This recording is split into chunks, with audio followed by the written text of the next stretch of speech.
I printed this book Nook in white so the forms and shadows pop. No paint, just PLA. The build comes in two parts, the box and the split scene. The box used Bambu PLA Basic White, 247.79 grams, and finished in 5 hours 45 minutes. The scene printed in the same white, 113.62 grams, in 10 hours 15 minutes. I sliced at 0.2mm layers for crisp edges and clean joints. After cooling, I dry fit everything, then glued the parts together.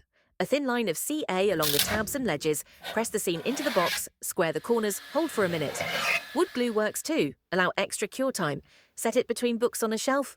The bright white catches ambient light and throws deep graphic shadows, so the scene reads at a glance and rewards a closer look. Print, glue, place. Instant shelf drama.